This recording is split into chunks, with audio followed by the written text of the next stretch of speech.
En esa oportunidad, en 1846, esta pintura obtuvo el primer premio. Y Pereira Salas nos cuenta, sin dar ninguna fuente ni señalar de dónde sacó la información, dejándonos con la duda, como suele pasar con él, nos cuenta que la pintura fue objeto de reproducciones daguerrotípicas, por supuesto otra instancia de su excepcionalidad, porque no era común en absoluto, y algo que nos indica la función que tenía esta pintura. No era solamente el momento epifánico de su exhibición como el original, esa instantánea de la exhibición en vivo y en directo, sino que esa recepción se continuaba en la posibilidad de contar con un daguerrotipo, coleccionar la imagen, tenerla en casa o algo así. Y luego de estudiarla, la interpretación que nosotros le damos a esa supuesta, vamos a creerle a Pereira Salas, a esa supuesta reproducción de daguerrotipo, puede tener que ver con la función política de esta imagen. Pero ¿en qué sentido decimos que esta pintura es prácticamente invisible? La comparamos con otras. Por ejemplo, con la conocida pinturita de Rugendas, el Guasira a la bandera, que tiene una dimensión mucho menor, que no representa personajes históricos, que es una obra de un artista proveniente de lejanas latitudes y que incluso ha pasado algunos periodos de su vida en los depósitos del Museo de Bellas Artes. Sin embargo, no cabe duda que ocupa un lugar mucho mayor en el imaginario visual nacional. Pensemos en las razones que ocultan entonces a la beneficencia. Tal vez la primera razón, difícil de argumentar, no sé si estoy bien, la primera razón muy difícil de argumentar y sin embargo muy potente es que se trata de una pintura fea. Una segunda razón es precisamente su ubicación en un museo de historia. Otra es la figura de su autor, prácticamente eludida tanto en los relatos de la historia chilena como argentina. Recuerden que es de Mendoza. Y otra razón más, y tal vez podría ser la primera, es que los personajes que en ella aparecen conforman un proyecto político frustrado. En lo que sigue propongo desarrollar cada una de estas respuestas parciales con el fin de instalar a la pintura en un relato de la historia del arte chileno que pone en cuestión un orden más bien convencional del canon artístico, revelando con ello su condición ideológica. Una pintura fea. Hablar de la calidad de una pintura se ha convertido en una tarea ajena para los historiadores del arte, luego que el gusto fuera revelado como un aspecto ideológico y sujeto a un sinfín de determinaciones. Se convierte más bien en tarea de críticos de arte, cuyo juicio no considera tanto cuestiones históricas o estéticas, sino más bien de mercado, gusto o moda. En otra época, y la Josefina lo explicó con precisión, una pintura podía evaluarse en términos de su calidad figurativa, la ponderación de aspectos formales como la corrección del dibujo, el manejo de la luz, la distribución de los pesos, la coherencia en términos de género pictórico, etc. Pero cuando la historia del arte se enfrenta a una obra hoy, se pregunta otras cosas. Analiza, por ejemplo, la dimensión material y técnica de la obra, los referentes visuales y sobre todo el contexto histórico y estético de su producción y de su recepción.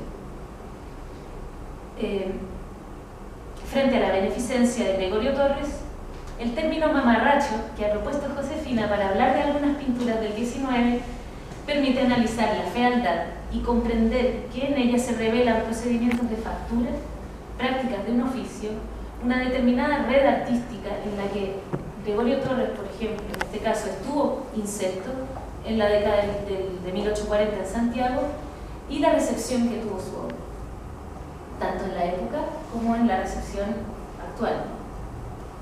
Efectivamente, desde temprano, el juicio artístico sobre esta pintura fue nefasto. Menos de 20 años después de su primera puesta en público, Pedro Lira, quien era este joven, un tanto prepotente artista y animador del campo del arte chileno, afirmaba: hemos visto una Magdalena suya detestable, y su cuadro de la beneficencia que compuso bajo la dirección del señor Palazuelos, y que es el más grande que trabajó, carece igualmente de mérito. Lo único que puede llamar la atención en él son los varios retratos que contiene. Por lo demás, la composición es infernal, y el colorido, el dibujo y la perspectiva no desmienten de la composición. La crítica de Lira, publicada en los Anales de la Universidad de Chile, principal medio de difusión del pensamiento intelectual de esos años, fue reproducida en distintos lugares, instalándose como el juicio a la pintura y a su autor. Una pintura en un museo de historia. Como comentaba, se trata de una de las pinturas más grandes de la exhibición permanente del Museo Histórico Nacional de Santiago. La obra llegó a esta colección luego de ser donada por el ingeniero Ramón Salas Edwards en 1955, un descendiente directo de Manuel de Salas, que, como veremos, protagoniza la obra. Es una de las dos pinturas que Gregorio Torres pintó, que se mantiene en exhibición permanente en museos chilenos, siendo de hecho esta la más conocida de las dos. La otra pintura es el Sitio de La Serena, que representa un episodio de la Revolución de 1851, un episodio también invisibilizado para la historia política del país, y que se encuentra en el Museo Gabriel González Videla de dicha ciudad. Entonces pensemos que el lugar de la obra de Gregorio Torres son los museos de historia y no los de Bellas Artes.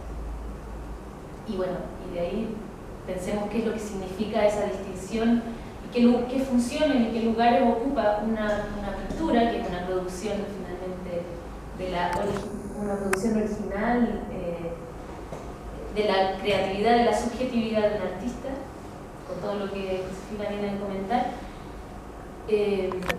o qué funciones cumple en un museo de historia. La escasa trascendencia de Gregorio Torres como figura inaugural de la pintura chilena puede explicarse de varias maneras. Una condición de extranjero, pero que sin embargo no integra la categoría de pintor viajero, por ser de Mendoza. Los pintores viajeros son los que vienen de Francia y de Alemania, de Inglaterra. Para la historiografía nacional, obviamente.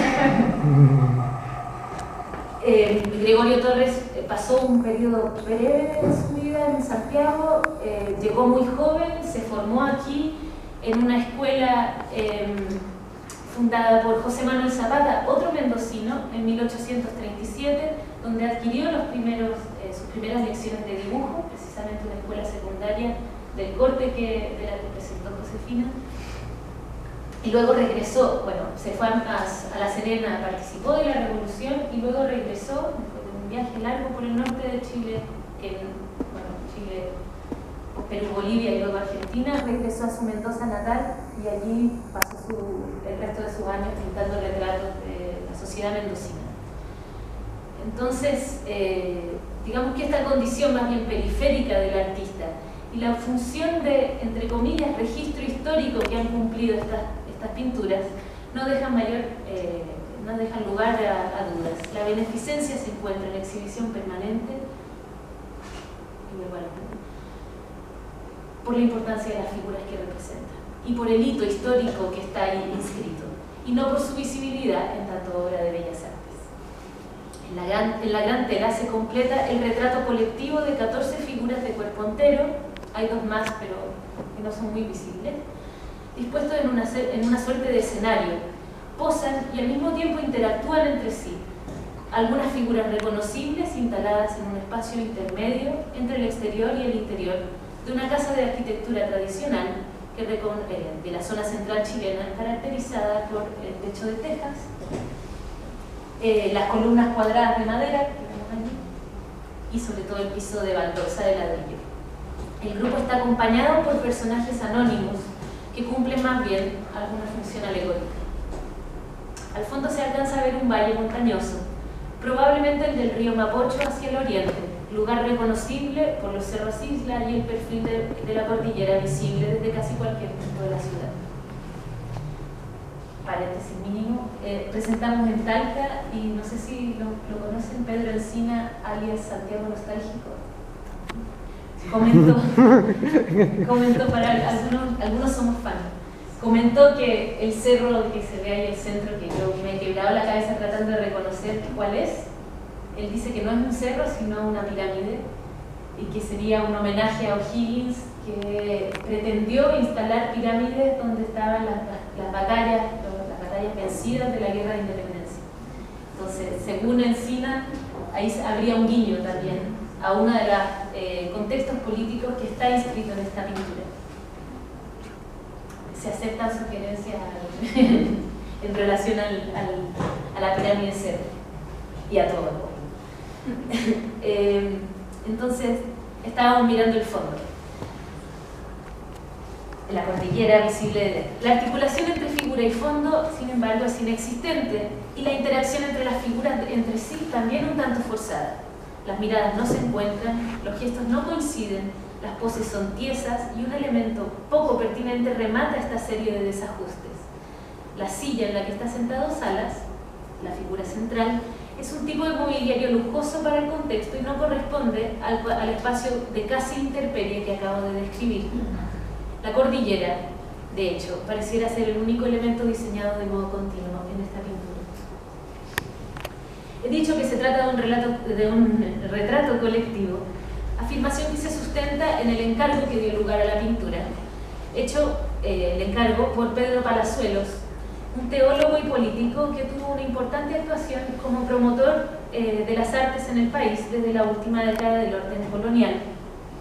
Junto a otros influyentes hombres de la época de tendencia católica conservadora, con lo que hoy llamaríamos conciencia social, Palazuelos fundó la Cofradía del Santo Sepulcro, el lugar donde recuerdan que se hizo esta primera exhibición, una organización que recuperaba las bases gremiales del antiguo régimen colonial.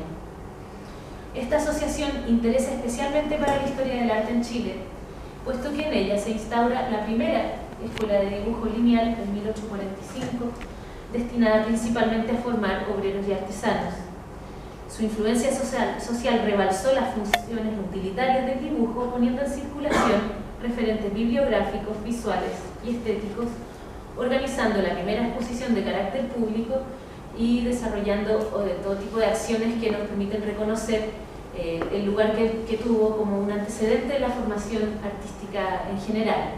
O sea, de nuevo, esta instancia no necesariamente pública ni republicana en el sentido de institución del Estado, previa a la formación de la academia. Del encargo solo se conservó una carta que Palazuelos envía al encargado de la Biblioteca Nacional para solicitar el retrato que luego voy a comentar de Salas, de Manuel Salas. Entonces no se conservó documentación que describiera la solicitud que hacía Palazuelos al pintor. Por lo que entonces podemos reconocer, digamos, a pesar de esta unidad del encargo, que la pintura fue producida siguiendo el método de montaje a partir de retratos individuales. La pintura dio lugar, a su vez, a las iconografías más convencionales de cada uno de los retratados, prescindiendo así del cuadro. Esta sería una operación habitual de las pinturas mamarrachas que actúan como surtidoras de iconografía patria a pesar de y eludiendo su artisticidad. Entonces vamos a esta pintura montaje o pintura collage. Comenzando por la segunda fila de personajes a la izquierda se encuentra Manuel Vicuña Larraín, parlamentario y primer arzobispo de Santiago, nombrado una vez que el Vaticano reconoció la independencia de Chile recién en 1840. Junto a él, un pequeño diácono, un diácono de espaldas, recuerda las labores que el sacerdote llevó a cabo en beneficencia de pobres y huérfanos.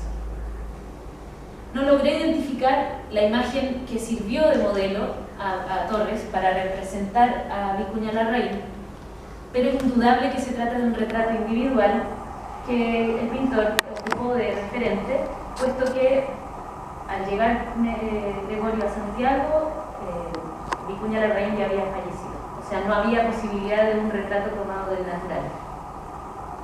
Este mismo origen incierto comparten los retratos que hicieron después Narcís de Mandeville y el pintor Alessandro Ciccarelli. El grabador francés es conocido por su participación como el grabador francés de Madrid.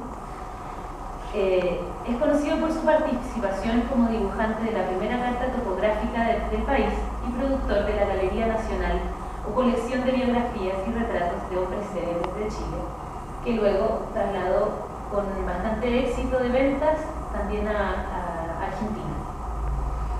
Interesa destacar frente a este caso que tanto mapas como galerías de retratos, ambos circulando masivamente en formato impreso, dan imagen a esta nación en formación, fundada sobre la base de biografías de hombres célebres y del territorio.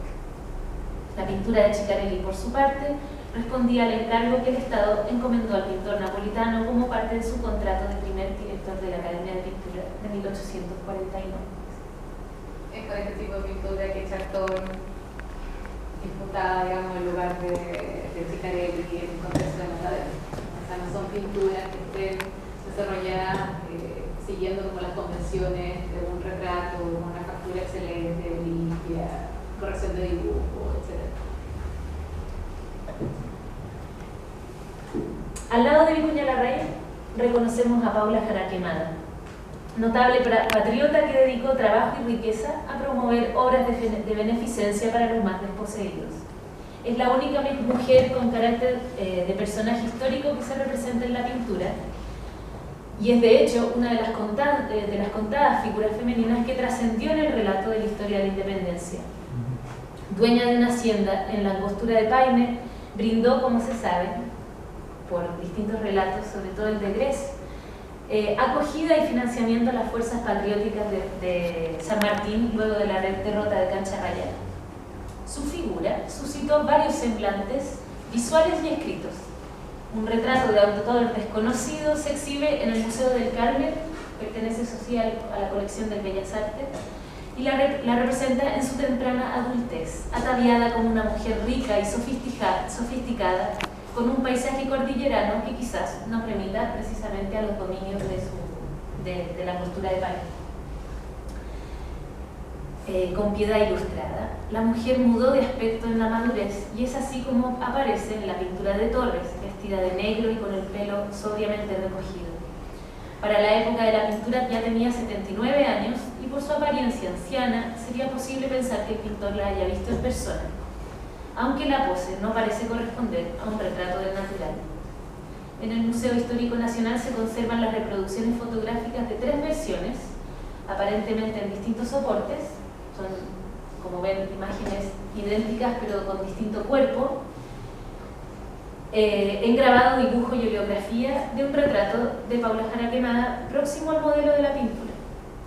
Existe además un daguerrotipo en formato de carte de visite, iluminado y firmado en los talleres Díaz y Spencer de Santiago, de muy mala calidad, por supuesto, o sea, salta a la vista, probablemente, y del cual es improbable que la pintura se haya basado.